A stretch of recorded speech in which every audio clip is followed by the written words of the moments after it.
Lokesh from 9th standard. First of all, respected principal of the school M. Shekhar Yadav sir and correspondent of the school K. Nelu sir and all the staff teachers and my dear brothers and sisters, once again a pleasant good morning to all. Today it's my turn to present a topic in front of you, and my topic is about Swami Vivekananda.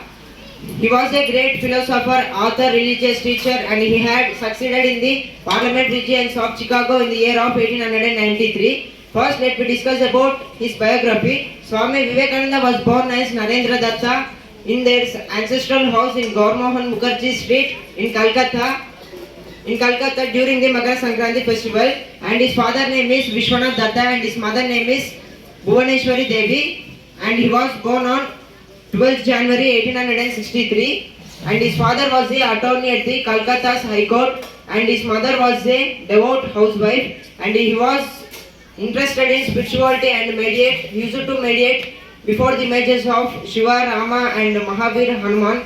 And now let me discuss about the Narendra's education.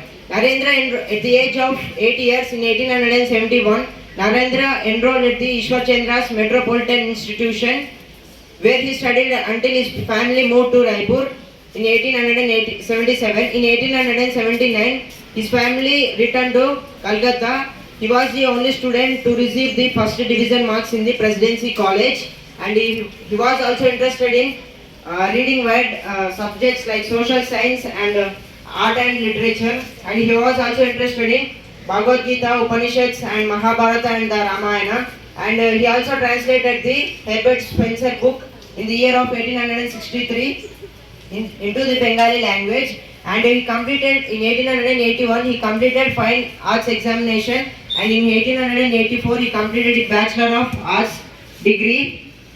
And William Hastie, the principal of Metropolitan Institution, he wrote that Narendra was a really genius, and Narendra was known for prodigious memory and the ability of speed reading. And now let me discuss about the spiritual race of Swami Vivekananda. In 1880, he joined the Keshav Chandra's Navavidhan,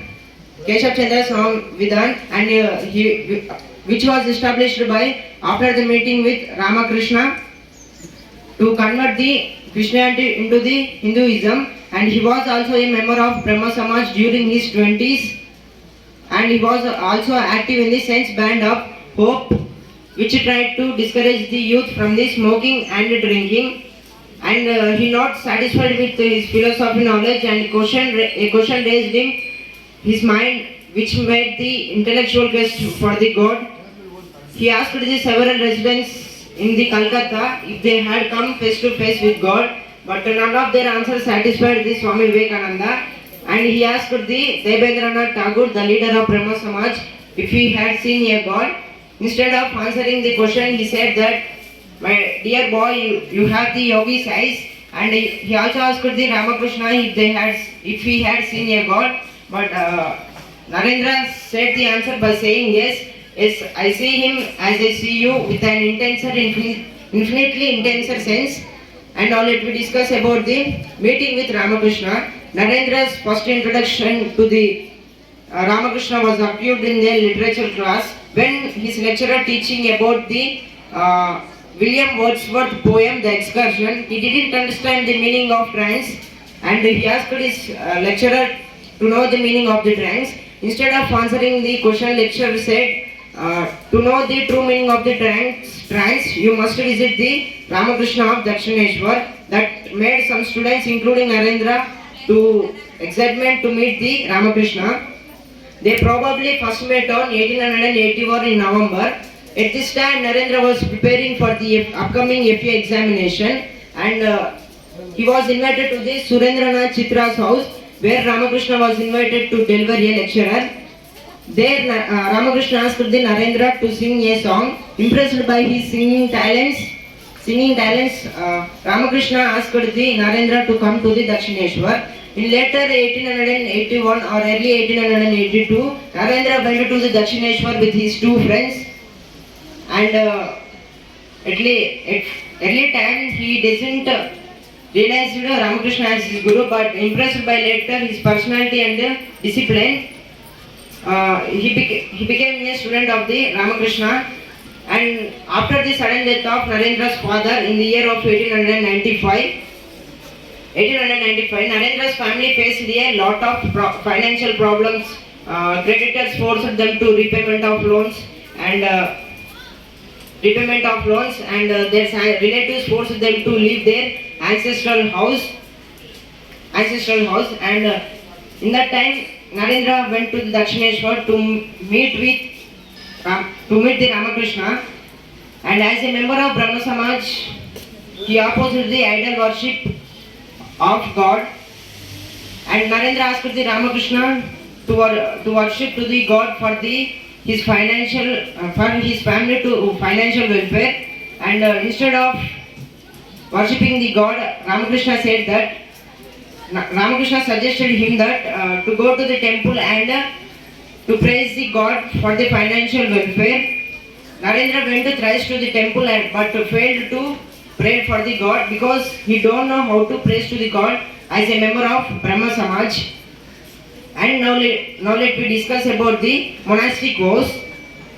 December 1886, the mother of Baburam invited the Narendra to the Andhpur village, and Narendra accepted the invitation and went to the Andhpur village. On the Christmas Eve of 1886, in the Andhpur village at the temple of Radha Gopinda Geo temple, he took the formal monastic vows to live as his master lived,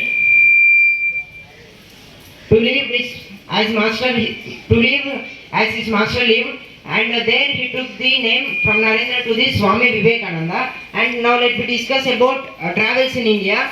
Swami Vivekananda travelled extensively for 5 years in India. During 1888 to 1893, he developed the sympathy of poverty of the people and indiscrimination of caste to uplift the nation.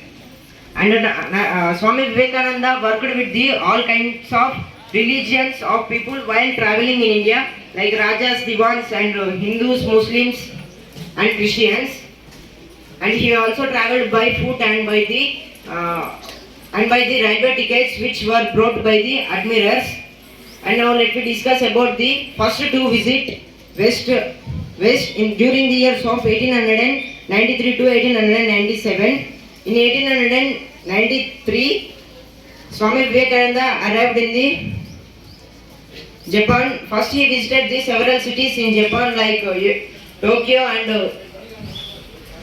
Tokyo, Yokohama, and etc.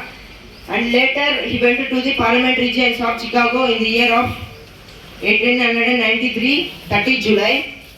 But the meeting is abolished for the 3 months, and Narendra thought that during that time he doesn't have a rupee of money, but he want to live in the Chicago for the 3 months. One day when he was walking in the Chicago, he fell on the road due to not eating food for a few days, and a woman in the Chicago woke up the Swami Vivekananda and gave shelter for the Vivekananda for 3 months until he gave a brief speech in the Parliament regions of Chicago in the year of 1893. And on 11 September 1893, Vivekananda gave a brief speech about India and Hinduism in the Parliament regions of Chicago. And first, he started his speech by the letters of Dear brothers and sisters of America. After listening these words,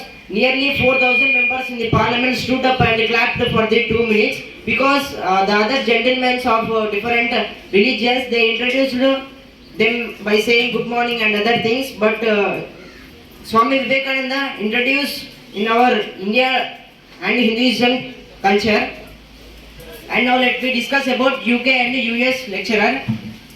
In 1885 and in 1886, he visited the UK, and he also founded the Vedanta Society of New York in the year of 1895. By the spring 1896, he affected his health because of his traveling, and he ended his lecturer tours and began giving Vedanta and yoga classes to the pupils in the New York, New York Park, and in that time he also met the Max Muller, who wrote the first biography of the Ramakrishna in the West. And now let me discuss about the second. Back in India during the years of 1898 and 1899, he visited the Europe he visited the Europe, and from the Europe he went to the Colombo through the ship, and it is the first speech of the Swami Vivekananda to deliver a speech in the Eastern place, and by representing India and Hinduism. And Vivekananda was more inspired by the Jamshedji Tata while traveling to the UK and Europe lecture tours. And according to the D. Michaels, Vivekananda was more influenced by the Jamshedji Tata than by Ramakrishna.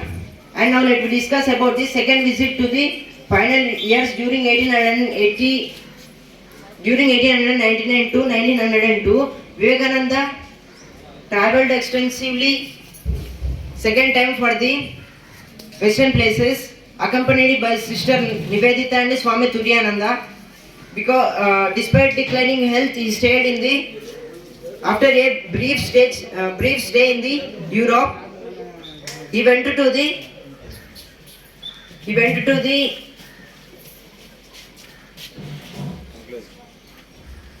the Colombo and gave a brief speech. And now let me discuss about the. And we also celebrate on 12th January is observed as National Youth Day. On 1893 at Parliament Regions of Chicago, he also delivered a wonderful speech that made him famous in the western places. That day is observed as World Brotherhood Day. And at last my conclusion is Swami Vivekananda was a more influential person to the Western world, and his name is written with golden letters in the history of the world. And we want to live as Swami Vivekananda, how he gained respect from the society and how he lived in the society. And thank you for giving this great opportunity to the Little Stars High School management, and thank you. What are